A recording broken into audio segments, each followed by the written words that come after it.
So magandang umaga po sa ating mga kasamahan sa DSWD, mga kaibigan po natin sa media. Sir Raymond, ngayon po meron po tayong guest, Yusek Ado. Good morning, Director Dayan, sa mga kasama natin sa media. Ang guest natin ngayon ay kabisado ang budget ng DSWD dahil yung cluster niya nagpre-prepare si Undersecretary Adonis Sulit. Para sa kalaman ng lahat, dati siya sa DOJ, Department of Justice, 20 years. Kaya lawyer siya, kabisado niya rin yung ano. Good morning, Yusek Ado. Thank you, Sas Raymond. Thank you, Director Dayan. Medyo kinabahan ako ng konti. First time to be here to explain an issue which others find as complicated, pero we'll try to explain it in a way na maunawaan nating lahat. Ano ba yung budget ng DSWD, paano ba ito ginagastos on a yearly basis, and ano pa ba yung mga ayon sa budget hearings last September 10 and September 24, ano pa ba yung mga nakikita nating magiging changes to the National Expenditure Program.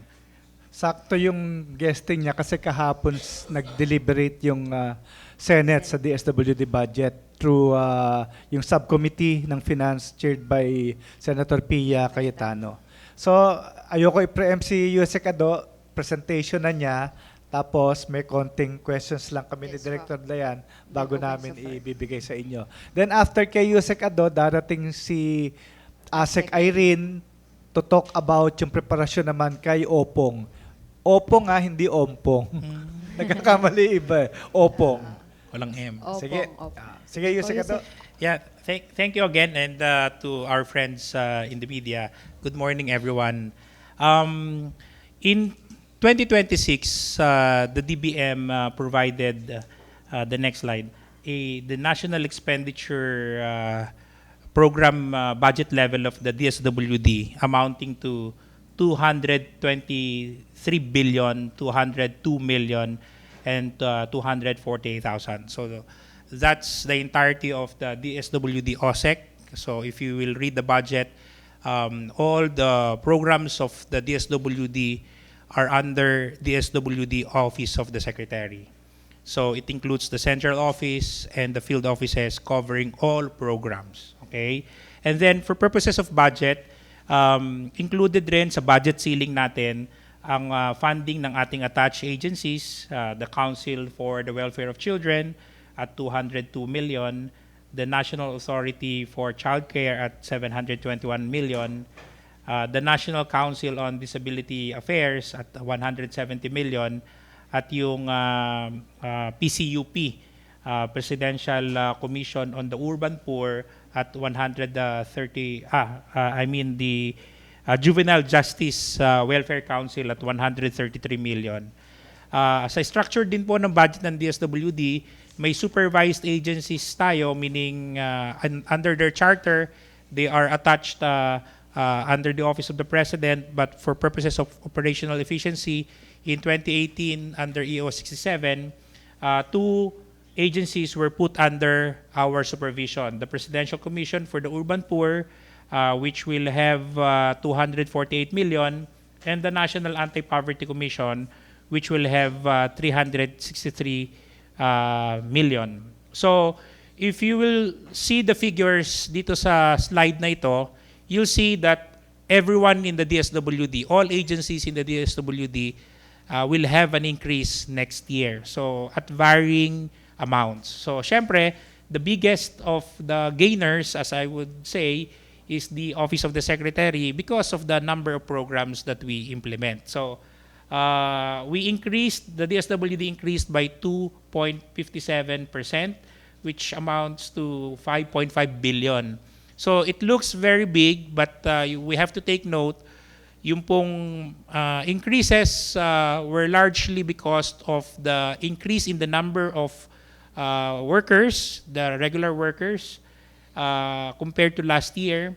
And we have increase in capital outlay, principally sa ICT requirements namin. So that's 5.3 billion. And then for the attached agencies, medyo hindi sila kalakihan, pero given their 2025 GAA, modest increases as well. Okay, next slide. So, as I've said, ito po yung breakdown since I was told to discuss about the DSWD budget. So, principally, ito po yung itsura ng budget ng DSWD. So, pagbabasahin niyo po doon sa 2025 GAA, ito po yung reference natin. And then, yung Tier 1, yun yung normal level na binibigay ng DBM. And then, syempre, meron po tayong mga hinihirit, yung mga nire-request na pandagdag, yun po yung under Tier 2 proposals. But remember, the proposals remained as proposals because they were not granted by the DBM, mostly because of limited fiscal space. So kung makikita ninyo po, yung aming 2025 GAA at 215 billion, we now have 221 billion or an increase of 2.57% as explained kanina. Because of the increase sa personnel, doon na po yung bulk, the 5.2 billion. And we have 2.2 billion naman sa capital outlay.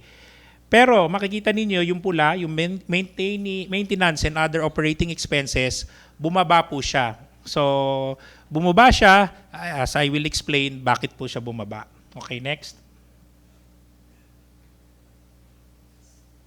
So, ito po yung highlights ng mga significant increases sa budget po ng DSWD.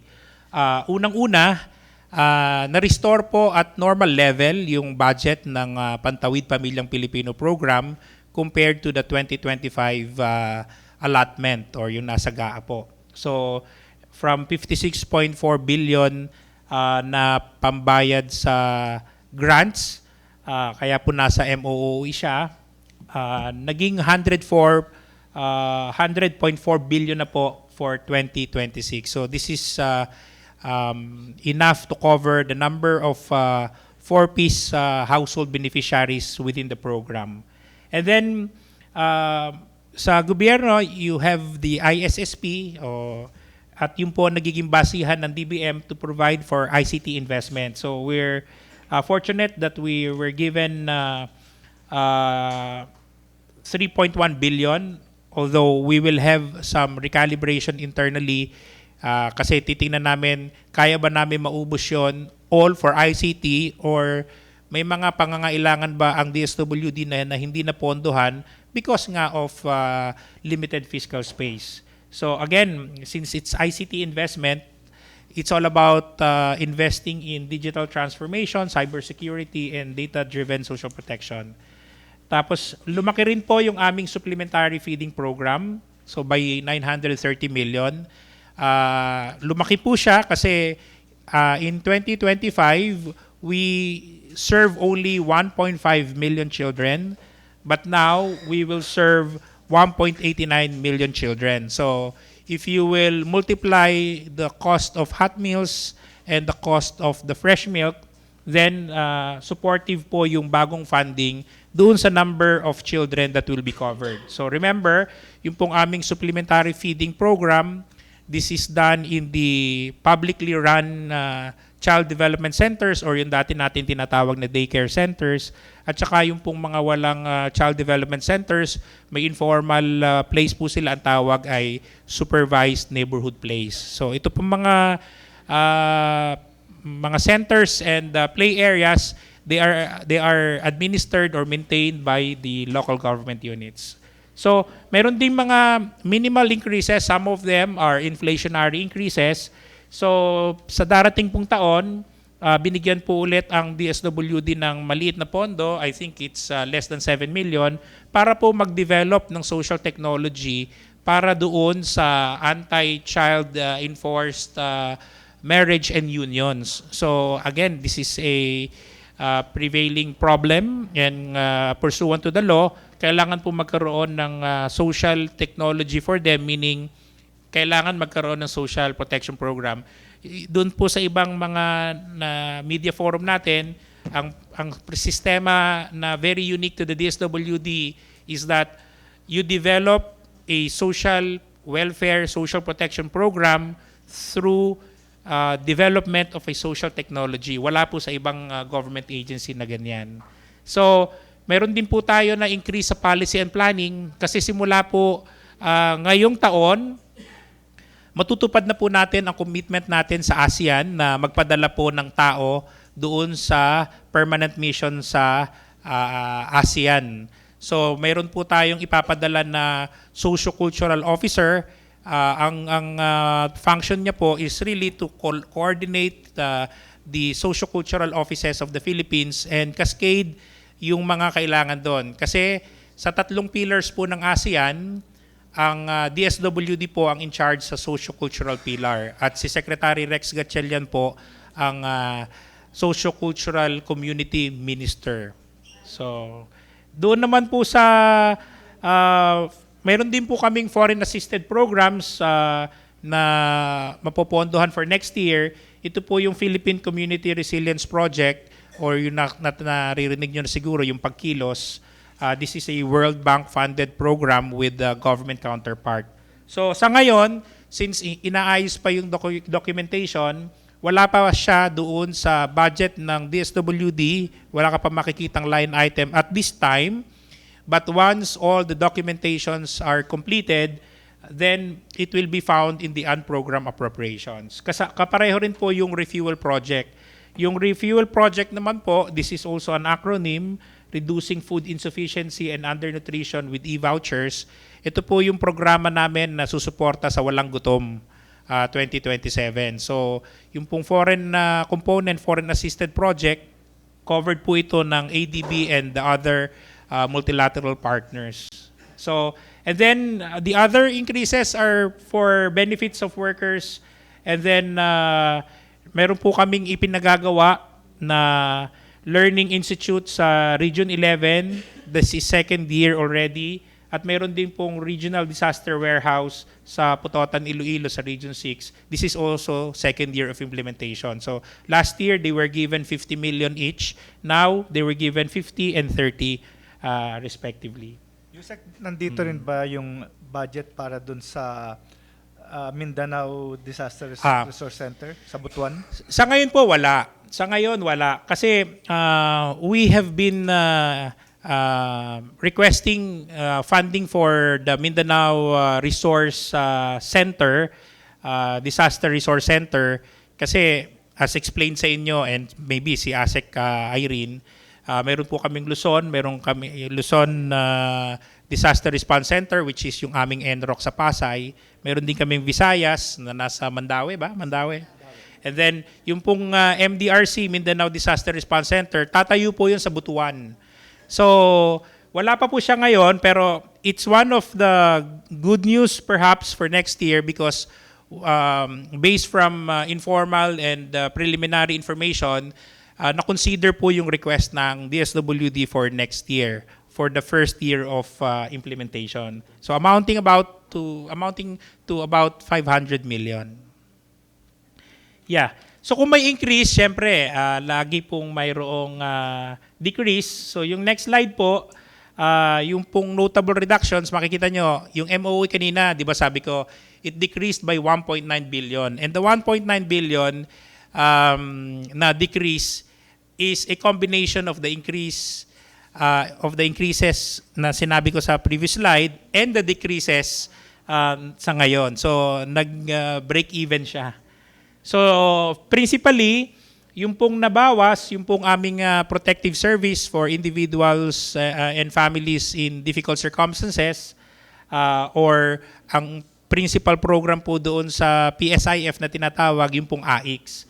So from 2025 GAA of 44.7 billion, sa 2026 NEP po, 27 billion siya. So it's a big amount, 17 billion thereabouts. So yun po yung naging epekto. So tapos sa Sustainable Livelihood Program po, nag-decrease din po sa NEP ng 1.8 billion. Okay?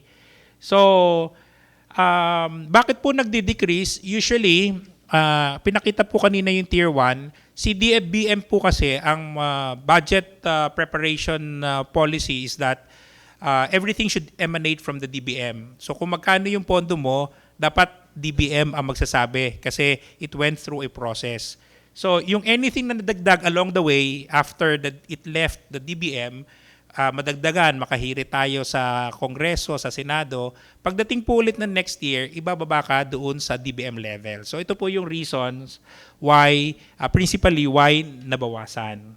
So, yun sa Sir Raymond yung PSIF and then the SLP. May kinalaman din dyan kasi absorptive capacity ng department, ano? Yung paano ginagastos Yeah. yung pera. As a rule, yes. So, ang prinsipyo, use it or lose it. So, kung hindi mo nauubos yung pondo mo, which is a no-no for us, kasi nga, ang sinasabi ni Secretary, any unspent allotment or funding means you're depriving services to the poor, the vulnerable, and the marginalized. So, yun po ang academic in an academic setting ang sagot, yes. But here, the reduction is not because on poor absorptive capacity, but because it was restored to regular levels. So, tayo po makikita nyo mamaya, suksok sa langit yung ating magaling po tayong gumastos. So hindi po natin issue yung poor spending. Pero ang maganda rito, 'di ba sa House nung nandun kayo, meron kagad motion to increase AX budget by 32 billion. Yeah. Yes. Nung tinanong si Secretary kung anong epekto, kasi you should read the first bullet in relation to the fourth bullet. Kasi sa fourth bullet, nawala na si AKAP at saka si Litaw. Wala na po siya sa GAA ng DSWD sa ngayon para sa 2026. So yung AKAP alone is 26 billion. And then nabawasan ka ng 17 billion. So it's less people to serve. So sa suma nga ng DSWD, may 7 milyon na nasiserve ngayon, pero next year, hindi sila masiserve kasi ito lang yung pondo so far. So maganda po yung reaction ng mga congressmen at saka ng senador. So sabi nila, they will look into it. Again, ang point ni Secretary, anumang madadagdag sa pondo ng DSWD, yun po ay nasa discretion ng policy makers, number one. And then number two, ito po ay gagamitin namin na ayon sa batas o sa guidelines na i-issue. Yung kahapon sa Senate, si Senator Legarda ang she brought out yung yung SLP effective dahil do sa Iloilo, Opo. yung mga weavers. Opo, Yes. yung dati silang may leprosy po. Ah. Community po sila ng women with leprosy. Apparently po, parang binigyan din niya po ng tulong sila mismo. And then nakita po sa reels ni Sec, na si Sec, binisita niya po yung women na to sa Iloilo. At dahil SLP. dyan, may dagdag tayo sa SLP from the Senate. Yes po. Yeah. Siyempre marami pong support na binigay, but then again, we have to temper our expectation. It's not there until it's there. So, pag hindi po natin makikita sa GAA, syempre, mahirap pong umasa. Wala sa batas. Oo, kasi nabibigo minsan pagka masyadong umaasa. Okay? Pero syempre, we're may hopeful. hugot yan. May hopeful tayo kasi nga, maganda yung absorptive capacity ng DSWD. So, pwede siyang bigyan. Ibig sabihin, kaya mong ubusin yung pera mo. Kasi dapat inuubos talaga at the end of the year. Hindi naman ang gobyerno ang DSWD is not in the business of saving the funds, but it's really to implement the programs and spend the programs appropriated by Congress. Yusek, etong AKAP at Litaw, yung AKAP, ang alam ko, may natitira pa kasing 13 billion na yun yung uubusin na hanggang maubos pero wala nang appropriation. Yung Litaw naman, ang natatandaan ko, ito yung kay Senator Tolentino. Siya yung proponent, pero dahil hindi pinalad na manalo, lumubog na yung Yeah. Yung Litaw, since funded po siya sa DSWD budget, ini-implement din po natin kasi ang program design ng Litaw is to provide emergency assistance to victims of disaster. And principally, the assistance is to cover their electricity and water needs. So, sa ngayon po, ini-implement yan ng it's not a big amount compared to the other programs, but still, ano po mang pondo na ibibigay sa DSWD is a welcome news kasi mas marami makaka-benefit. Tapos, wala na rin po next year yung foreign assisted project kasi po as a loan agreement, there is an end to it. So, these programs will have project closure by 2026 and wala na po siyang additional funding. So, yung pong Beneficiary First Social Protection Project at yung pong with the DOH, the Philippine Multi-Sectoral Nutrition Project. Okay. So, next, I think ito po, sabi nga, ang tanong ni Sas Raymond, may problema ba tayo sa absorptive capacity? Ito po yung historical financial performance. Sige.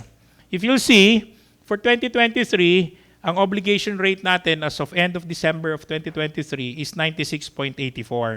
Okay? So, yan po ay significantly mataas. Pero, noong 2024, hinigitan pa po natin yon, naging 97.87% pa. So, kung malalaman nyo lang po, very hands-on si Secretary, every 2 months nagpapamiting siya.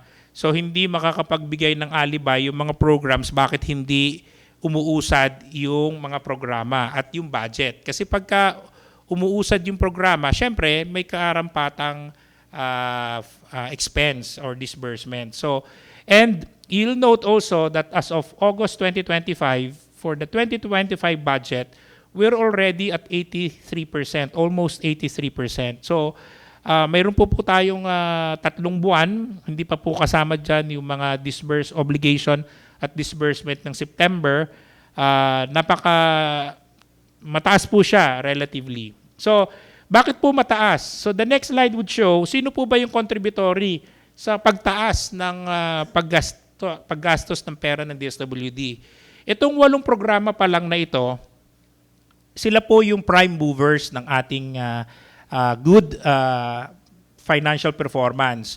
The 4Ps, as you know, kasi yung 4Ps, kumpara mo August last year, sa August this year, 87.57 na. So, mataas yan, malaki. At pag sinabi niyo po na 4Ps, ang isa pong bayaran ng kanilang pay period, naglalaro po yan sa 15 billion to 17 billion. So, napakalaki po ng effect niyan sa disbursement rate. Si AIX po, mataas rin siya. Kapareho siya nung last year. Pero pag titingnan ninyo to, nung 2024, this is not 44 billion. Sa 2025, 44 billion to. So while in the percentage, you'll see it's a little bit smaller, but in amount, it's napakalaki po ng diferensya. Yung social pension din namin, so lumaki rin po yung aming disbursements. Ibig sabihin po niyan, kasi pinabilis namin yung pagbibigay ng SOCPEN, ng social pension. Dati-rate, quarterly, semestral. Ngayon po, ginawa namin monthly, bi-monthly, quarterly. So, mas malaki po yung disbursement talaga. Yung sa social pension, USEC, di ba, binalik uli sa DSWD yung NCSC supervisory power sa NCSC. At kahapon, lumabas sa Senate na meron pala tayong waitlisted na 1 million indigent senior citizens. So, ang implication nito is 12 billion almost sa budget. Yes. Oh, if you'll do the math, that's about 12 billion nga. So, yung NCSC law, sinasabi doon, lahat ng functions about older persons dapat malilipat na sa NCSC. Pero ang SOCPEN po, ito po ay programa na sinimulan ng DSWD.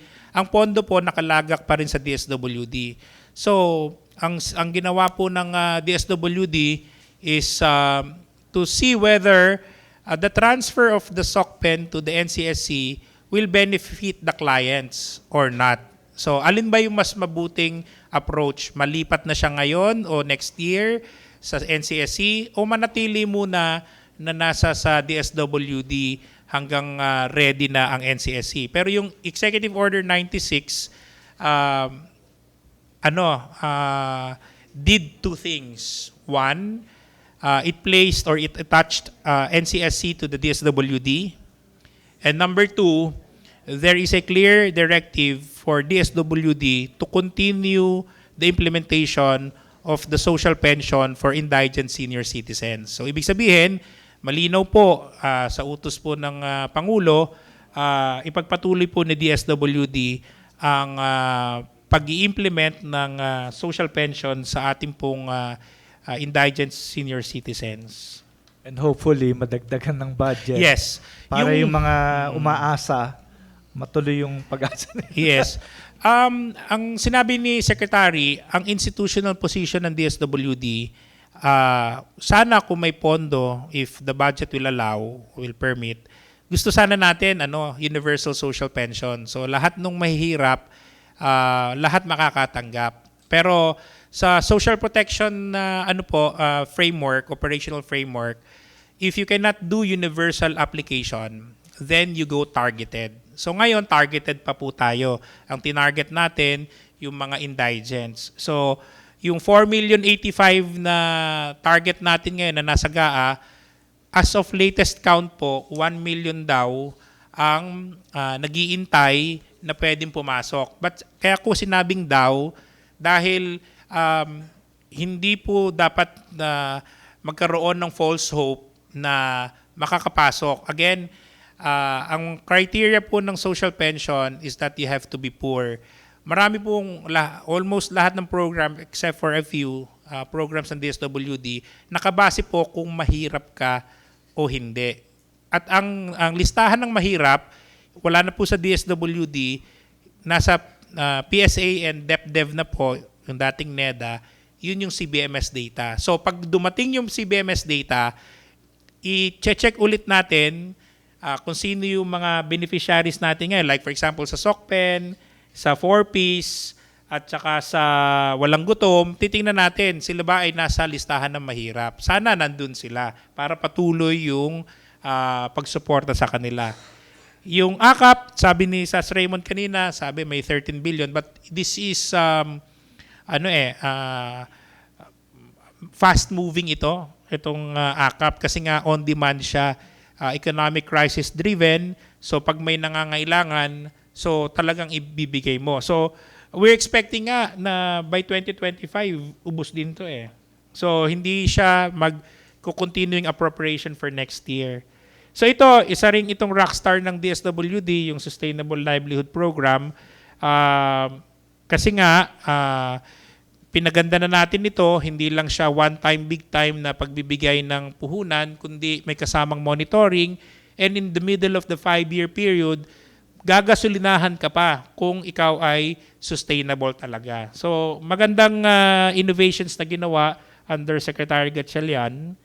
And then the feeding program, we've mentioned kanina na kaya siya maganda. Ang inutos ni Secretary, yung feeding is, and including the SOCPEN, primarily, ang mode of delivery namin is through the LGU, through transfer of funds. So, imbis na kami ang bibilin ng kung anong kakainin, ibibigay natin sa LGUs. Kasi, as you know, ang DSWD, ang multiplier force niya sa baba, yung pong ating mga LGUs through the local social welfare development office. And then yung Kalahi Seeds, ito po yung may mga tulay na nakikita natin sa reels ni Secretary.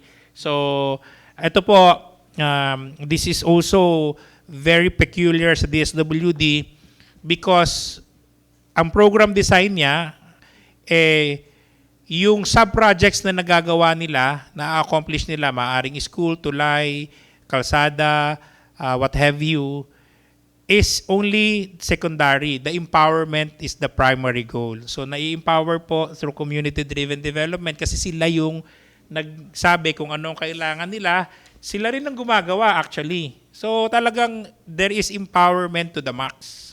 Yeah, actually, yung naglabas sila na accomplishment report, Yes. yung mga infrastructure projects na, ito yung BUB, bottom-up budgeting. Meron din sila mga flood control. Meron po. Pero talagang nakokontrol yung flood. Kasi po, sila po mismo dun sa community yung nakakaalam Yes, kung ano yung kailangan oo. nila. Sila Tama. yung nakakaranas direkta. At yung mga bata ngayon hindi nalalangoy ng ilog dahil may tulay tulay na. po.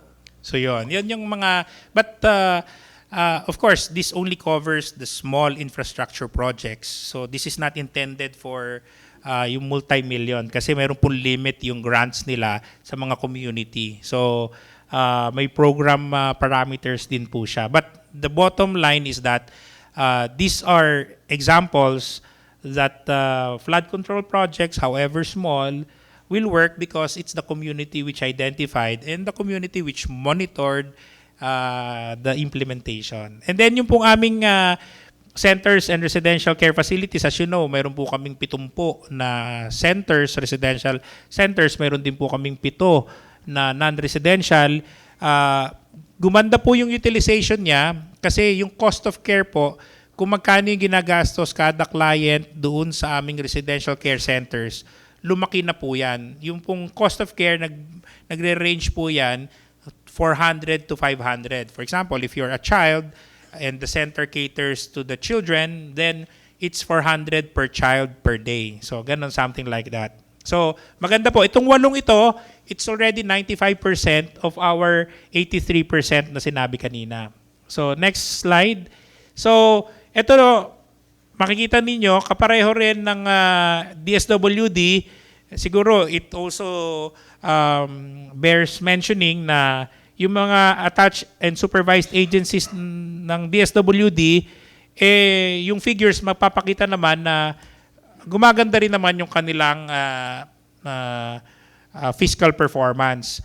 Very recently, isinasama na rin sila sa utilization meeting ni Secretary. So kung ano yung barometer ni Secretary sa mga programs dito sa DSWD, sila rin sinisingil. Kasi nga, ang notion or ang laging sinasabi ni Secretary, any unutilized amount would mean disservice or service denial. So yon, maganda po. And then, ito hindi naman gawa-gawa. Sa next slide makikita, even DBM, in their agency performance scorecard, sinukat nila at tinimbang nila ang lahat ng offices under the DSWD at lahat po ng opisina ng ahensya sa DSWD ay nakatanggap ng very satisfactory. But syempre, we do not rest our laurels. So the goal is really to achieve that 5.0 because there are also agencies which got outstanding rating. Syempre, kailangan competitive. So hindi tayo titigil hanggat hindi natin napapaganda yung areas where we are not excellent. So I think this is the flavor of the budget of the DSWD, and we would be happy to clarify if you have questions. Ayun po. Let's open the floor for questions po from our media friends. Please use your mic. Yung palang i-limit nyo muna sa 2 questions each para makaikot yung tanong. Then, pagka Follow may up. time pa, magtanong din yung uli. Sige po. Please use your mic po.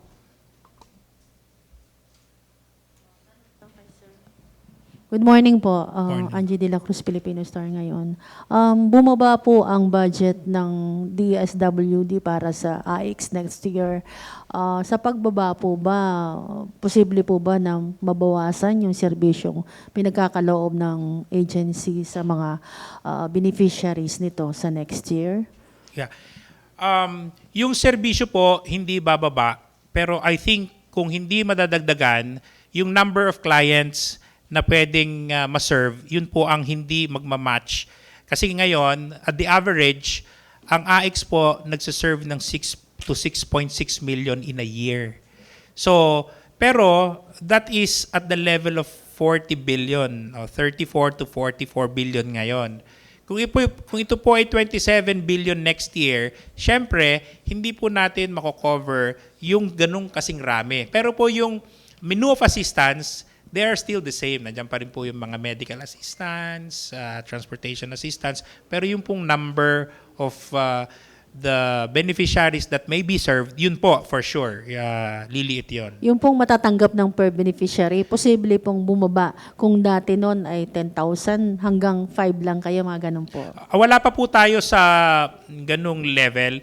For sure, I was telling si Sas Raymond kanina, we are in the process of amending the guidelines for AIX. Kasi mayroon din po mga findings ang COA. Hindi naman ang findings nila ay may illegal kaming ginagawa. Mayroon lang hindi malinaw.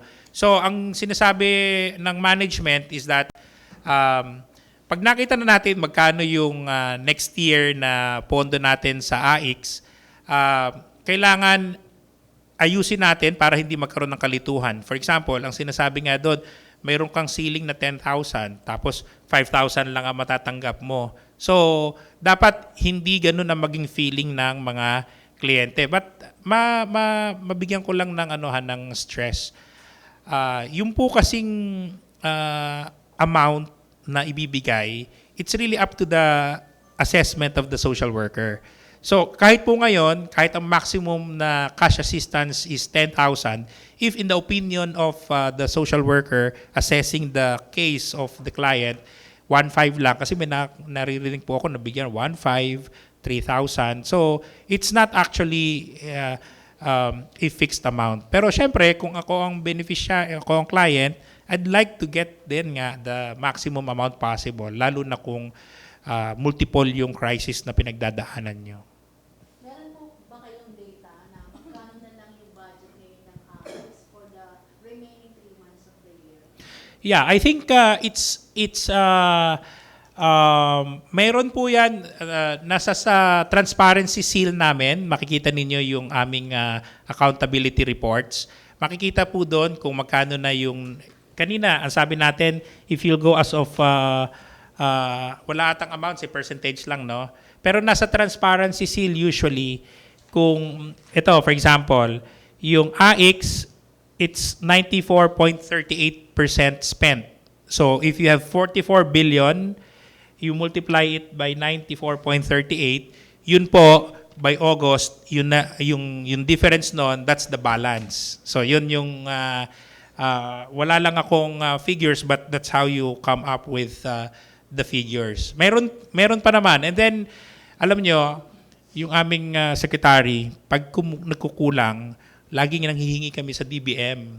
And then, mas maraming pagkakataon na nakukonsider kaysa sa pagkakataon na hindi nakukonsider. But again, this is subject to the available fiscal space sa DBM. But yun, kung yung masagot ko yung tanong nyo, the balance is arrived at by doing that calculation. Sir, you mentioned earlier na 6.6 a year yung Yes, serve nyo for this month. for year. As of August 2025, it's already 6 million. It's already 6 million as of August 2025. So napaka-laki, napakadami. So kaya ngayon ang minention namin sa house, pag ito po binawasan natin, hindi naman sa nananakot, sinasabi lang natin the possible implication, the service gap that will happen if we do not maintain it at the current level. So there will be about 7 million kasi yung clients po ng AKAP at yung clients ng AIX. Pero we have good feedback na susuportahan daw kami kasi nga hindi na raw parang common yung sentiment nila, dagdagan kasi ito lang yung lifeline ng mga mahihirap at nangangailangan, hindi lang mahihirap at nangangailangan. So we were positive na magdadagdagan kami ng magandang amount. Attorney, good morning. Noel of PTV. Attorney, magkakaroon ba kayo ng mahigpit na pag-exam kung ito ba ay qualified for AIX? Kasi meron pa pong budget for AKAP. Baka pwede siyang ma-divert doon kasi babawasan niya yung AIX na budget. Possible ba yun, Attorney? If I get it correctly, yung kasing AKAP, pareho ng menu ng AX except for some. Okay? May mga walang educational assistance doon, walang mga ibang kind of assistance doon sa AKAP. And then the AKAP, it's more of the below minimum wage, samantalang sa AX, walang ganung requirement. Okay? So, but kung saan ka magka-qualify, sa ngayon, sa 2025, madali pa kasi you have two sources of funds. But next year, it's going to be one. And as I've said, by the financial performance of the programs of the DSWD, we expect that AKAP will be almost spent by end of the year. So, but we don't know. Kasi kanina, I think 65% ba? So, if you see AKAP as of August, makikita ninyo, again, we have 26 billion and what's the figure dun sa Yvette, yung sa AKAP sa dulo? So, 61. 62 multiplied by 26. So, yun po yung natitira as of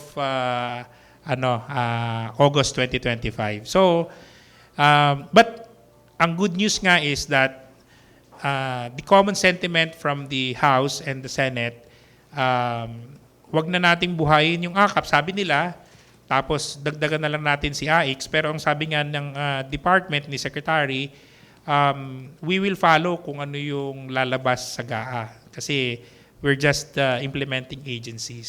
So yun. I do not know whether natumbok ko yung gusto mong malaman. Attorney, follow up lang po. Kasi nga parang sinasabi nga ng Senate na parang redundant yung AKAP sa AX. So in the future ba possible na tanggalin na yung AX ng DSWD? Siyempre sa legislation everything is possible. Siyempre it's within their domain. So kung ano yung gustuhin ng legislators, siyempre as executive agency hindi po natin sakop 'yon. Pero we have figures to show that AX is helping a lot of Filipinos. And I think for legislators, that alone would be a disservice kung sakali matutuloy yon. So kung tatanggalin, ako personally, in my personal opinion, baka hindi. Pero syempre, sabi ko nga, hindi yung legislators kanilang domain yon, pero napakalaking tulong ng AX for many people. AKAP. So yung AKAP AX kasi sinabi mo okay, yung AKAP sa ngayon wala na talaga siya kasi wala siya sa wala siya sa aming NEP. Okay, pagka wala sa NEP, pagka bigla ka na lang bumulaga dyan, so I think with what happened, the possibility of reincarnation is very parang 2 chances, none and nil. So parang ganun that's what we Kaya nga sinasabi namin, wala ho kaming preference kung may AKAP o wala. Ang mahalaga lang ho sa amin, we should be afforded funding para sa assistance to individuals and families. Excuse lang po. Let's just welcome our second guest po, si Asik Irene, to sit po with us. Pwede na tayo magsimula. Nandito na si Spokes. Good morning po, Asik Irene. Ayan. Tapusin lang natin yung mga questions nyo kay Yusek Ado. Ako?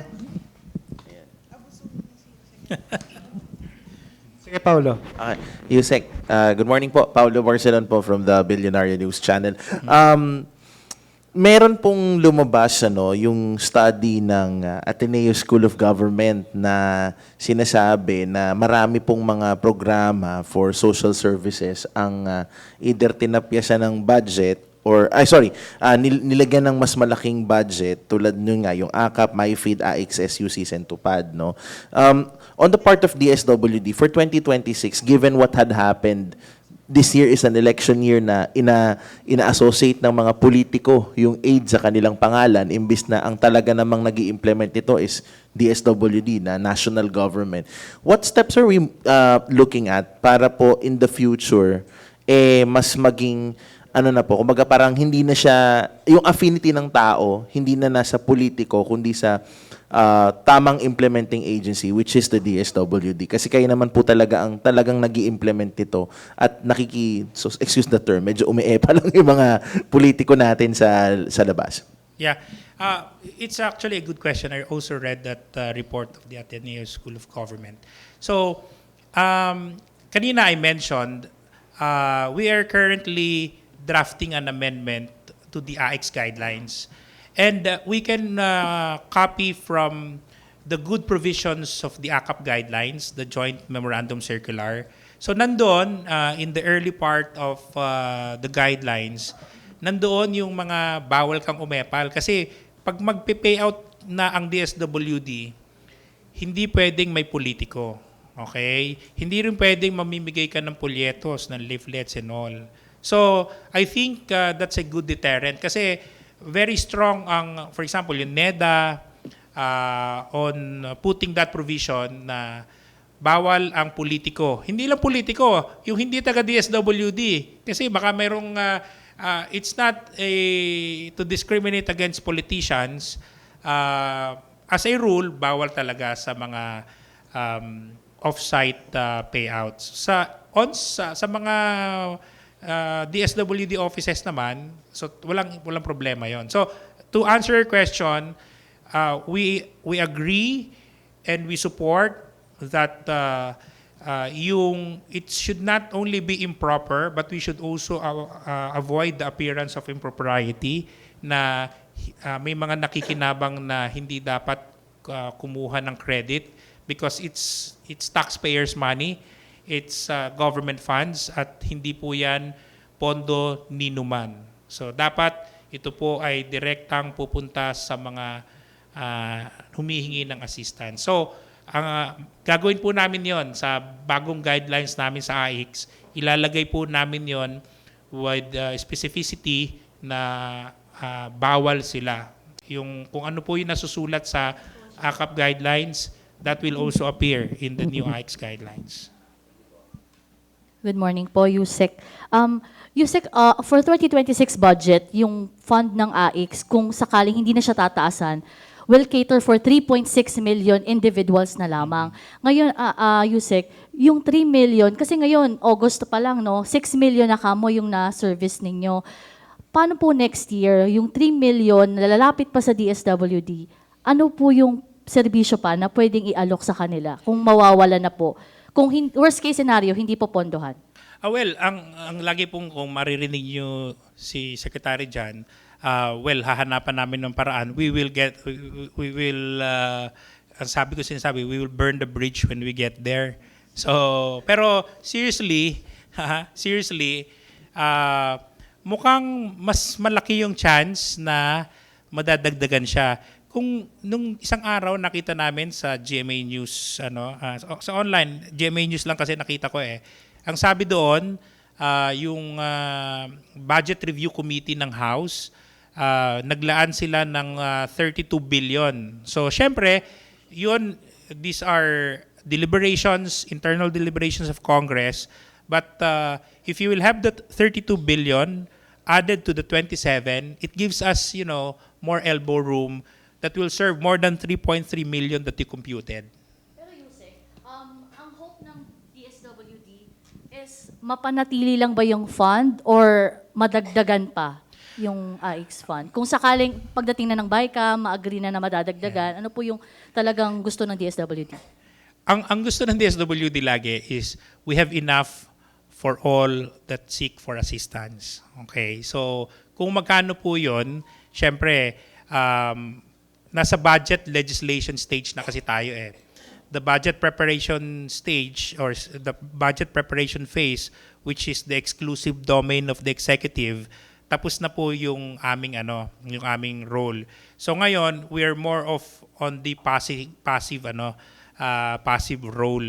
So kung bibigyan po kami, that is most welcome because that will serve more beneficiaries, that will help more people in crisis, and that will surely trickle down doon sa mga mas nangangailangan. So, ayaw naming umasa ng wagas, pero we have good reason to believe na there will be more to the 27 billion that we have in the NEP.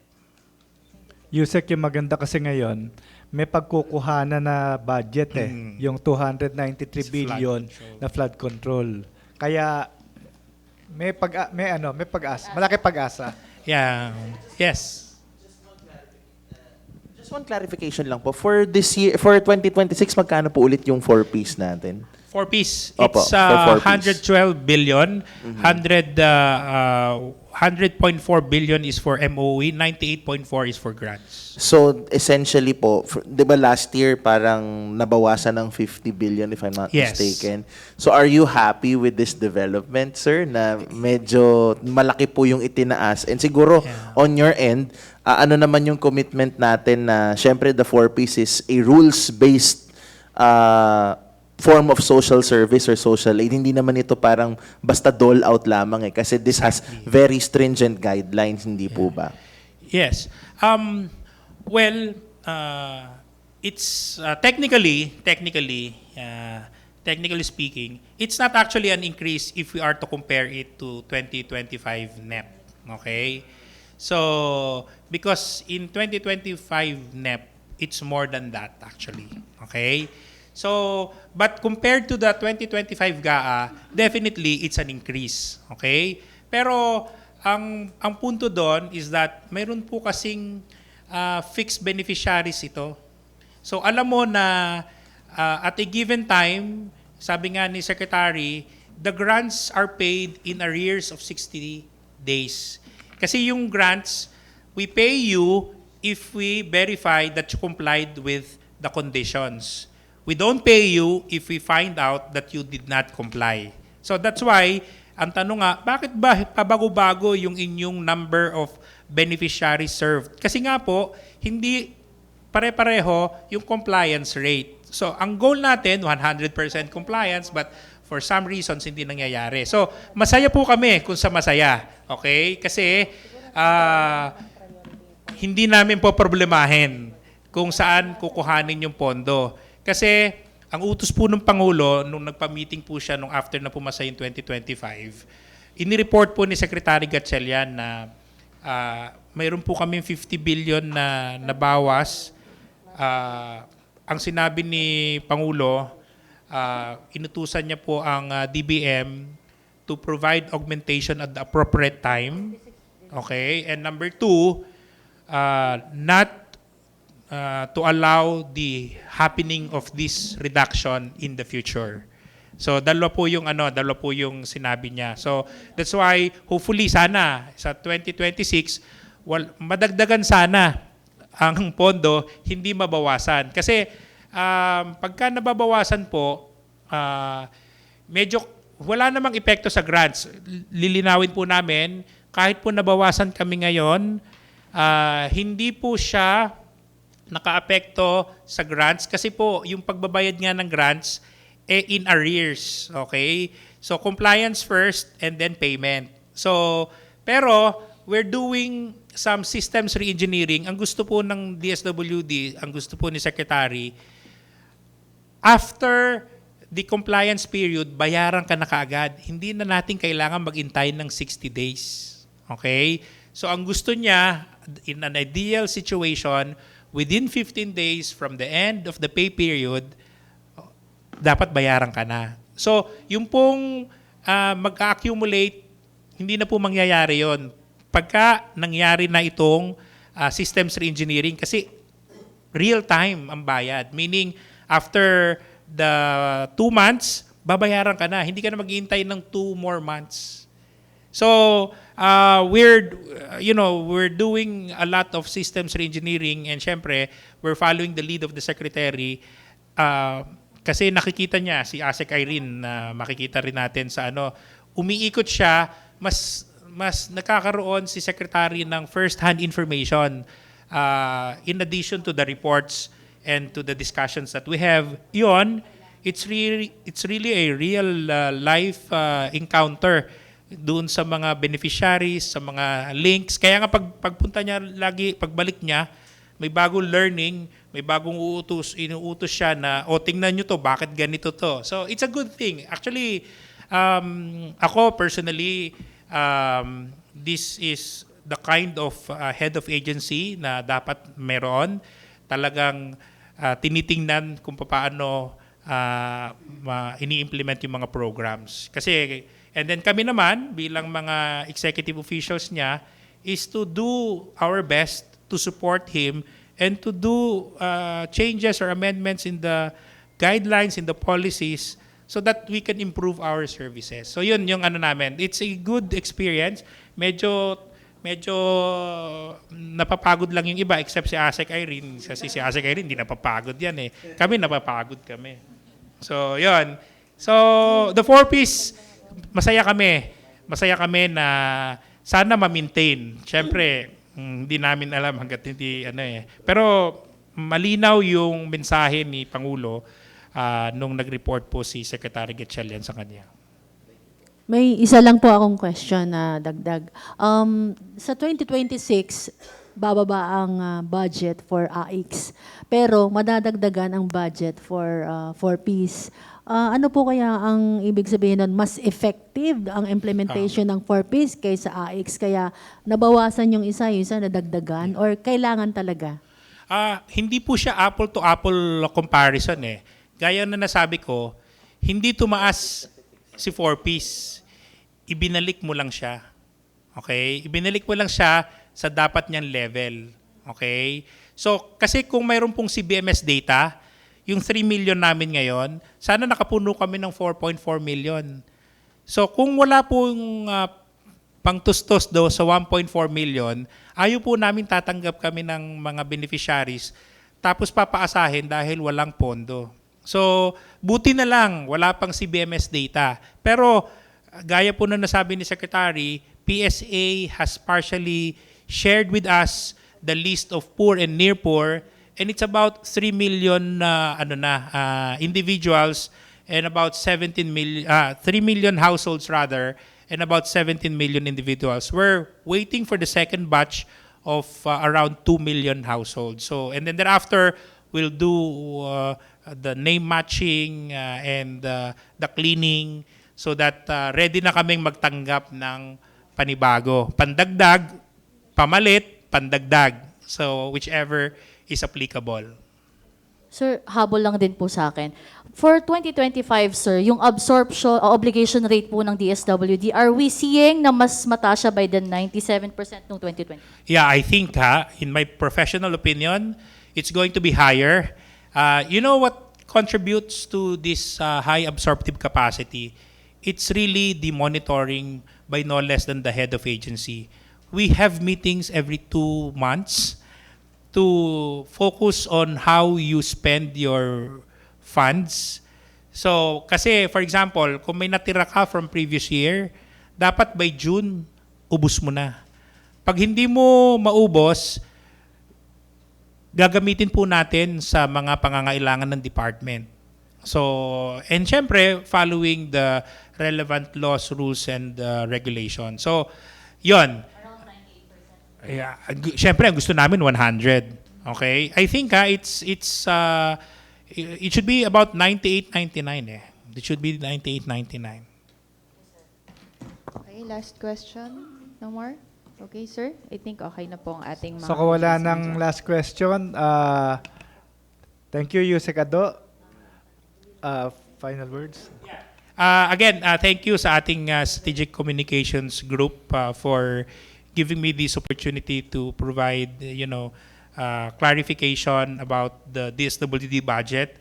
So sometimes I tell them nga pag iimbitahin nyo kasi yung policy and planning, baka makatulog yung mga manonood kasi hindi nyo naman ma-appreciate yung policies na gagawin o mga planning activities. But this one, the DSWD budget or any budget for this purpose is the most important policy document that we have. So that's why dapat pinagpaplanuhan ng maayos, pag nag-propose, tapos pag i-defend natin sa Kongreso, sa House at saka sa Senate, at pag yan po ay lumabas na General Appropriations Act, i-implement natin yon according to the program or the appropriations. So, and we will be accountable to the disbursements of these public funds. So again, thank you to everyone, and kung may mga tanong kayo about policies and programs, pwede naman po kaming hindi naman kailangan na nandito kasi nga sabi ko, except for the DSWD budget, so we just gave narrative to the numbers. So thank you very much. So Yusek, paglabas ng GAA, guest ka uli dito. Yes. Walang problema. Basta anything na yung kasing yung aming role dito sa department is sabi ko nga in description ko, kami yung boring role eh. Kasi nandun lang kami nag-aaral, nagbabasa. So si Asik Irene nanghuhuli ng hito, nagtatanim, nag-spray, sumasakay sa kalabaw. So, but seriously, so yes, I'll be happy to provide clarification on the policies, the plans of the department, and hopefully translating it to a language which can be best understood by the people. Thank you. Maraming Thank you, salamat Yusek po, Ado. Yusek Ado. So ngayon, yung pinakahihintay niyong update sa Sa panibagong bagyo. Thank you, Yusek. Sige, pabaya ko na kayo dito kay Spox. Thank you. Sige po, Asik Irene. Magandang umaga po sa ating lahat. Dahil nga po merong isinasagawa na briefing ang Pag-asa, gusto na po nating sabayan by providing information on the stockpiles of the department in preparation for Typhoon Opong. Can we move on to I think it's the last slide. So makikita nyo po, handang-handa ang Department of Social Welfare and Development. We have more than 2.5 million family food packs prepositioned in various parts of our country. Doon po sa mga lugar na tatamaan ni Bagyong Opong, particularly Region 8, meron po kaming nakapreposition na 157,295 family food packs. Sabi rin po ng Pag-asa, tatama rin si Bagyong Opong sa Bicol Region. You can see now we have close to 200,000 family food packs preposition in that area. At ang sabi po ni Pag-asa, pwedeng mag-exit si Typhoon Opong sa Southern Luzon. So in Calabarzon, we have more than 160,000 family food packs preposition in that area. And dito po sa National Capital Region, na syempre uulanin din po, meron kaming mahigit 300,000 family food packs na nakapreposition at matatagpuan po iyan sa Luzon Disaster Resource Center sa Pasay City at sa Isla Cargo, which is one of our warehouses dito sa National Capital Region, and that is located in Parañaque. So again, the Department of Social Welfare and Development is ready to augment the resources of the local government unit. We're ready to address the needs of those who will be affected because the President in the briefing yesterday said na dapat tiyakin ng DSWD na lahat ng resources of the government are readily available to address the specific and immediate needs of disaster-affected populations. Asek, di ba tuloy-tuloy yung pagpapadala natin ng mga preposition augmentation FFPs? Kanina may pumunta ng Batanes. Batanes, That's tas correct. Calayan Island. That's correct, Sas. Ang instruction ni Secretary Rex Gatchalian, yung mga preposition goods natin na, of course, nagamit, na-distribute, particularly in Cagayan, ay ma-replenish po natin. So we were able to coordinate with the Office of the Civil Defense to provide us with military assets to ferry the additional family food packs sa Batanes, and then we also have in Calayan. Yung hindi lang natin naramdaman yung yung Nando dahil tinamaan yung northern part. 8 yung patay sa Region 2. Tapos sa Taiwan, yung Ragasa, 14 yung patay, 100 yung nawawala dahil nasira yung yung dike, kaya nagbaha. Yeah, as an update to the affected populations nga po nung nagdaang bagyong Nando, Mirasol, at of course yung southwest monsoon, We just would like to mention that the department is still monitoring more than 1,700 families inside evacuation centers. Meron pa pong 154 evacuation centers open as of this morning, and we're continuously providing assistance to the local government units. Yung ready-to-eat food natin, napanood ko yung video mo. Nakaano na tayo sa mga ports, ano? Yung mga may stranded. That's correct, Sas. Meron tayong mga nakapreposition na mga ready-to-eat food packs sa mga major ports of our country. This is, of course, because we have an agreement or partnership with the Philippine Ports Authority for the prepositioning of those goods. Open po ulit natin yung floor sa media for any questions po. Hello, Asek. Asek, doon po sa mga street dwellers natin, ano pong gagawin ng DSWD once na maglandfall o dumating sa NCR yung bagyong Opong? Bago pa man po dumating o kahit wala naman po mga bagyo, 24/7 ang operations ng pag-abot program ng DSWD. And we are in close coordination with the local government units to ensure na makapagsagawa tayo ng mga reach-out activities dito sa Metro Manila.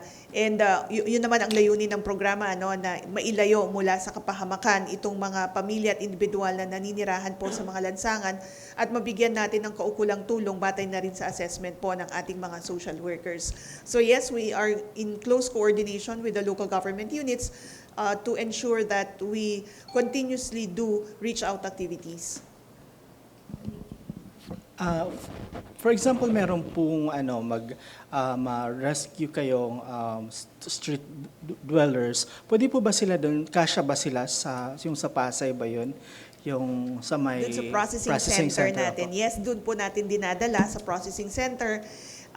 And doon po ini-interview ng ating mga social workers para alam po natin ano ba yung specific na tulong na ipapaabot natin sa kanila. Meron po mga pamilya at individual na kinakailangan na tulungan natin makauwi sa kanilang mga probinsya, ginagawa din po natin yan. At kung merong mga specific needs naman po yung mga clients natin, dinadala po natin doon sa mga centers natin, especially if they are already abandoned.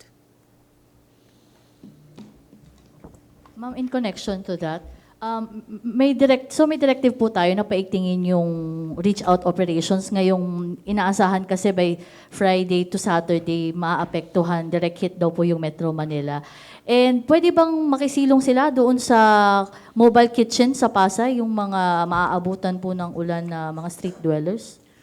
Well, itong mga street dwellers, mga families and individuals in street situations, hindi na po natin hihintayin na sila maapektuhan ng pagulan o pagbabaha. Ang gagawin po natin, tayo ay magsasagawa ng reach-out activities, kasama po yung mga local government units para again mailayo sila sa mga potensyal na kapahamakan na maaring maidulot nga po ng pananatili sa lansangan.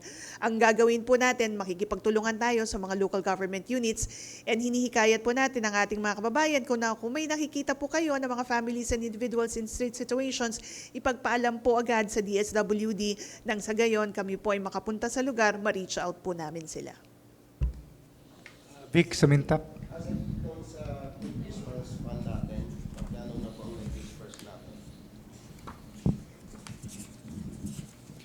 Just last week, Kuya Vic, we were able to receive the replenishment of our Quick Response Fund at yan po ay nagamit natin sa pagbili ng mga raw materials para sa production po ng mga food packs sa aming Luzon Disaster Resource Center at Visayas Disaster Resource Center. Batay po sa aming pong pinakahuling ulat, meron pa po kaming mahigit 505 million standby funds na maaring magamit nga sa mga operational cost and pag-produce pa ng mga karagdagang mga food and non-food items. Kung saan na-disperse natin sa halaga ng relief goods on Mirasol, on Nando, and probably on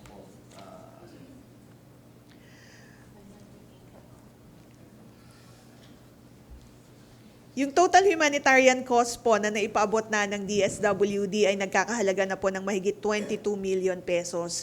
Ito ay ginamit natin sa pagpapahatid nga ng tulong in the form of food and non-food items dun sa mga naapektuhan ng mga nagdaang bagyo. At ito po ay galing doon sa ating Quick Response Fund. And patuloy naman po na tinitiyak ng ating pong departamento na yung pondo na nakalaan para sa disaster response operations natin at ibinababa ng Department of Budget and Management ay magagamit po ng maayos, wasto at napupunta doon sa nangangailangan. Ma'am. Mike. Ma'am Irene, can we know the data dun sa ilan yung mga nananatili sa mga evacuation center, particular sa Cagayan Valley? Ito ba ay yung mga families pa rin due to the previous typhoons, or dun sa Ompong meron na hubang mga itong Opong meron na hubang mga nag-evacuate ba? Dito po sa minomonitor natin na mga nasa evacuation centers ay yung pong naapektuhan ng nagdaang bagyong Mirasol at ng Nando at ng Southwest Monsoon. Doon po sa mga maapektuhan o naapektuhan nitong si Bagyong Opong, we're still gathering information from our field offices. And soon as it is available, we will provide that information. Lalong-lalo na po yung mga nagsagawa ng preemptive evacuation. But I understand that this data will come from the DILG, but we'd gladly share it po once it is available. Thank you, ma'am. Hi ma'am, good morning. Kim Salinas from A to Z. Ma'am, bagamat may Nando tayo, may Mirasol, and then itong Opong, could we say na talagang mas malakas itong Opong na ito? That's why talagang pinaghahandaan ito prior a day pa maglandfall ito, talagang bagamat lagi naman naka-preposition, pero talagang mas malaki ba yung magiging epekto nito sa paglandfall dito sa ating bansa, ma'am? Well, batay doon sa forecast ng Pag-asa, malaki rin yung magiging impact nitong si Bagyong Opong. Isa nga sa mga nabanggit kahapon doon sa briefing ay yung posibilidad ng pagkakaroon ng storm surge. Kung kaya nga po talagang ang DSWD as Vice Chair of the Response Cluster ay tinitiyak na meron po tayong sapat na mga food and non-food items in those areas that are potentially to be affected. Dahil ang nais nga natin at batay doon sa direktiba ni Pangulong Marcos Jr., matiyak natin na ma-address natin po yung pangangailangan ng mga maapektuhan. And of course, para doon sa mga lugar na iyon, tayo nakikipag-ugnayan sa DILG at sa local government units para magsagawa naman ng mga preemptive evacuation, because our interest here is maprotektahan po yung mga buhay ng mga kababayan natin located in those areas. Ma'am, last questions from my end. So, could we give an assurance sa mga kababayan natin na maapektuhan na hindi sila mawawala ng kahit ano pa mang tulong? Kumbaga lahat, kasi every time na may ganitong disaster na paparating, nasa evacuation, one common thing na laging reklamo ng mga evacuee natin, hindi sila nabibigyan, pinipili lang kung sino yung bibigyan ng barangay, palakasan. Ano po ba ma'am yung to make the agony para hindi na yung mga pangamba nila. That's why ayaw nila mag-evacuate, especially dun sa mga lugar na flood-prone area. Kasi sabi, hindi naman kami mabibigyan dyan kasi si ganito lang mabibigyan. Go ahead, ma'am. Ang utos po ng Pangulong Marcos Jr., tiyakin yung kapanatagan ng kalooban ng mga kababayan natin na madalas po maapektuhan ng iba't ibang mga kalamidad. Ang utos din po ng Pangulo, tiyakin na walang pamilyang Pilipino ang magugutom sa gitna po ng bagyo o ng kalamidad. Kung kaya nga po ang Department of Social Welfare and Development ay ina-assure yung ating mga kababayan na hindi nyo po kinakailangang mag-alala, lalong-lalo na kapag kayo ay lumikas at manuluyan sa mga evacuation center, sapagkat nandito po ang pamahalaan. Aalalay po sa inyo, meron po kaming mga family food packs and non-food items, nakadeploy din po yung aming mga mobile kitchens, nang sa gayon, yung pong pangangailangan nyo sa pagkain ay agaran po nating matugunan. Good morning po, Asek. Ay, dito po. Ma'am, since kapag ganito po halos sunod-sunod yung bagyong tumatama sa bansa, so how do DSWD ensure na yung mga resources natin for food packs, reliefs, or yung mga pinapamigay po natin mga ready-to-eat foods ay ma-ensure po na sapat kahit talagang sunod-sunod yung bagyong tumatama po sa bansa? Ang lagi pong sinasabi ni Secretary Rex Gatchalian, dapat lagi tayong handa. kung kaya nga po, inimplement natin yung buong bansa handa program. I think we've explained this several times through this forum. But uulitin ko po na sa pamamagitan ng buong bansa handa program, mas napaigting po natin yung pagpreposition ng mga food and non-food items by strengthening the production of food packs in our major hubs and ensuring na nakokomplement din ito ng mga nado-drawdown natin ng mga food packs from our existing framework agreements with our private partners or distributors. Ito ay dahil sa buong bansa handa program, nag-create tayo ng dalawang parallel supply chains. Yung isa is government sector driven and pangalawa is yung private sector driven. Napakaganda po na naging strategiya na yan dahil nakita nyo naman close to 1,000 warehouses ang nalalagyan po natin o naiimbakan ng mga food and non-food items. At dahil nga po dyan, nagiging present si DSWD sa lahat ng mga lugar na hazard prone. And itong programa na ito ay sinusuportahan din po ng ating Pangulo. Kaya nga po ang sabi ni Pangulo kay DBM, dapat po patuloy din yung pagbibigay ng pondo para maayos na naipapatupad itong buong bansa handa program ng DSWD. Follow-up lang po, Asek. Nagdagdag po ba ng tao or nag-extend tayo ng working hours when it comes to production po ng mga family food packs for sa Baguio Sa po? ngayon po, tayo ay may mga volunteers. In fact, nagtawag po tayo ng mga kababayan natin na nagnanais na tumulong sa pag-repack ng mga family food packs dyan po sa Luzon Disaster Resource Center sa Pasay City. Ito ay upang mas mapabilis at mas madami yung bilang ng mga food packs na naproproduce po natin daily. Again, ito ay bahagi ng ating paghahanda para sa magiging epekto nitong si Bagyong Opong. Dumami yung volunteers, ma'am. Dumami na yung tumugon sa panawagan. Yes, batay doon sa ulat ng ating pong National Resource Logistics Management Bureau, marami po tayong mga volunteers aside from the beneficiaries of the TUPAD program of the DOLE. Paano mag-volunteer? Paano ang process? Like, pupunta lang Magtungo doon? po kayo sa Luzon Disaster Resource Center sa Chapel Road, Pasay City. Hanapin niyo po si Byron. Si Byron po ang staff natin doon na mag-aalalay po sa inyo. Magkakaroon po ng mga around 30-minute na briefing or orientation para alam po natin kung saan po kayo ilalagay o ma-assign doon sa ating production hub. And then after that, kayo na po ay i-assist doon sa inyong mga production points. Ma'am, ano lang po yung directive natin sa DSWD NCR, especially inaasahan baka umabot daw may signal number 4, ma-reach dito po sa Metro Manila? Nagbigay po ng kautusan si Secretary Rex Gatchalian sa ating pong mga field offices na dapat naka-red alert tayo at dapat nakahanda lahat ng ating mga resources at lahat ng mga kawani, lalong-lalo na po yung mga miyembro ng quick response teams na tumugon at umalalay sa mga local government units bilang paghahanda sa pagdating nga po ng Bagyong Opong. Ma'am, meron na pong financial assistance sa ngayon dun sa Mirasol and Nando victims na inaasikaso na? Para po dun sa mga naapektuhan ni Bagyong Nando, ngayon po ay nagsasagawa ng rapid damage assessment and needs analysis. I understand ang Office of Civil Defense kasama po ng mga ibang miyembro ng NDRIMC, in fact nandun po ngayon sa Batanes ang aming pong Undersecretary, upang magsagawa nitong RDNA. Kasi doon po natin malalaman kung ano pa yung mga tulong or interventions na maaari po nating ipahatid apart from the food and non-food items that we have already distributed.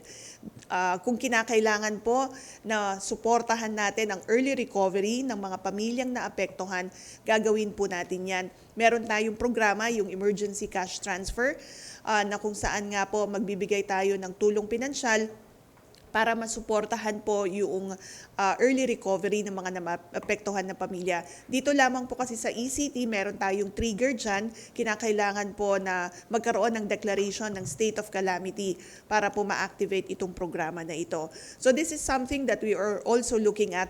Kaya very vital yung pagsasagawa ng rapid damage assessment and needs analysis. Now in other areas, yes, meron po tayong ipinapatupad at ibinabahagi na financial assistance. DCMM. Hello po.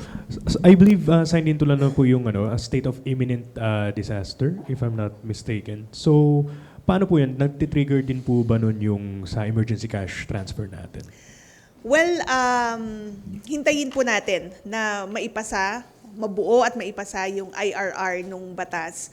But essentially, ganun po yung isa sa mga interventions nga, no, na magkaroon rin tayo ng anticipatory cash transfers para mapaghandaan yung bagyo. But then again, we'll have to wait for the IRR to be issued before we issue formal statements about it. Tapos po, ASEC for accuracy lang. Doon po sa slide natin kanina sa Preposition Family Food Packs nationwide, for NCR, meron po tayong 38,347? Or is it a higher number than that? Yes, yung nasa Isla Cargo po sa Parañaque, which is one of our warehouses within the National Capital Region, meron po tayong mahigit 38,000 food packs doon. But take note that the Luzon Disaster Resource Center is also located within Metro Manila. And meron po tayo doon mahigit 284,000 na mga family food packs. So, kung idadagdag mo yung nasa Isla Cargo, nasa around 322,000 po yung mga food packs na nakapreposition dito po sa Kamaynilaan. Okay po. And last na po, on my, for me, yung nasa purview pa po ba ng DSWD yung pagtingin or pagmonitor kung nabibigay o napapamahagi na maayos yung preposition family food packs? And if so, sakali pong mapatunayan na hindi maayos yung implementation or pagmimigay ng LGU, ano po kaya yung hakbang na pwedeng i-take ng DSWD para lang din po may assurance yung mga kababayan natin na talagang walang lusot po yung mga LGU na hindi makamamimigay nito sa kanila na maayos? Okay. Unang-una, ang DSWD ay nagpo-provide ng augmentation support sa mga local government units. So si LGU magre-request po sa DSWD for family food packs, mag-a-attach po sila ng kanilang disaster report. Yun po yung basihan ng DSWD naman sa pag-release ng mga food packs sa kanila. Si local government unit naman po ang mamamahala na sa pag-distribute ng mga food packs dun sa kanilang naapektuhan ng mga constituents. Bagamat si LGU po ang gumagawa nun, may pamamaraan naman si DSWD to monitor kung nakarating yung food packs dun po sa mga naapektahang mga pamilya. Meron po tayong tinatamag na Family Access Card during emergencies and disasters na kung saan ang linalaman niyan ay profile ng mga disaster-affected families, and then nasa ilalim po niyan yung mga interventions, kabilang na nga po yung mga food packs or non-food items na natanggap po nila. So sa pamamaraan po na iyan, makikita natin kung nakarating yung tulong dun sa mga naapektuhan. Isa na lang for me. Clarify ko lang dun sa pag-abot, di ba for NCR lang yun. So paano po yung ibang lugar na maapektuhan din ng upong, yung mga street dwellers doon? Paano po ba yung approach niyo doon po? Yes, that's correct. We are implementing a pag-abot program sa National Capital Region, but we're also starting na sa Region 3, sa San Fernando, Pampanga. Meron na rin po tayong mga nare-reach out doon na mga families and individuals in street situations. Ngayon po, kung halimbawa may mga makita na outside Metro Manila, itawag lamang po sa DSWD nang sa gayon makatulong po tayo sa local government units, because itong mga local government units meron rin naman pong mga comprehensive program for families and individuals in street situations. We're ready naman po to assist them in case nakakailanganin nga ng augmentation support, because that's the mandate of the department. I-assist po yung mga LGUs not only through the provision of technical assistance but also through augmentation support. Last two questions. Yung sa total personnel niyo po na deployment sa Quick Response Team, ilan po yung numbers natin sa expected areas to be affected? As NCR. We'll have to check yung total number po ng aming mga Quick Response Team members and we'll provide it to you. Tapos yung red alert, lahat ba na empleyado ng DSWD? Mga Quick Response Team po natin, yung mga naka-deploy. Yung mga frontliners lang. Sa bawat opisina po ng DSWD, meron po yung mga focals. So wala kayong numbers na, ma'am? Yung frontliners? We can provide that later. Kukunin ko lang, sir. Okay. Last question. Any more questions po? Mukhang. Sige po.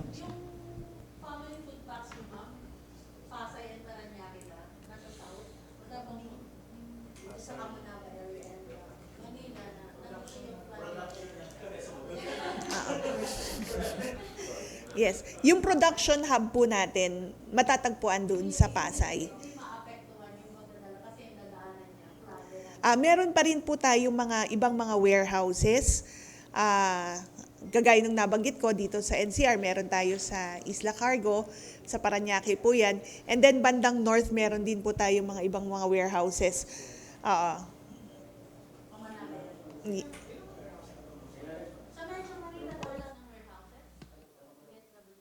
Field Office NCR, Isla Cargo po. Pero kasi meron, nasa NCR din kasi yung aming production hub, nasa Pasay din. So, most of the food boxes ay kinukuha rin po natin from LDRC. Okay na? Sir, kung mapapansin mo, no, hindi na natin tinatawag na NROC. Yung LDRC na. Para mas madaling ma-identify. Then may VDRC. Visayas Disaster Resource Center. Yes, and meron tayong plano na mag-set up din kasi ng MDRC para Sa meron ka Butuan. ng Luzon, Visayas, and Mindanao. Mindanao. Sige sir, mukhang wala So na. okay na, mukhang gutom na kayong lahat. May pagkain ho tayo dyan dahil sa DSWD ay walang gutom. Maraming salamat po, Asek Irene. Sir Raymond, maraming salamat Asek, po. final words na lang para ano. Again, maraming salamat sa Sir Raymond and Director Dayan at binigyang opportunity again ang Disaster Response Management Group na makapag-update nga po hinggil doon sa ginagawa natin na preparedness for disaster response. Uulitin lamang po na natin na ang Department of Social Welfare Development ay nakahanda po na tumugon sa pangangailangan ng mga kababayan natin na maaari pong maapektuhan nitong si Bagyong Opong at iba pong mga bagyo o kalamidad na maaari po nating maranasan.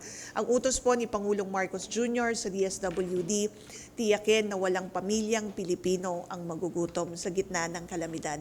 That is the reason why the department has prepositioned family food packs, non-food items, ready-to-eat food packs, and we have also deployed all other assets para matiyak na tutugunan po natin ng mabilis, maagap yung pong pangangailangan ng ating mga kababayan sapagkat sa DSWD po, bawat buhay mahalaga.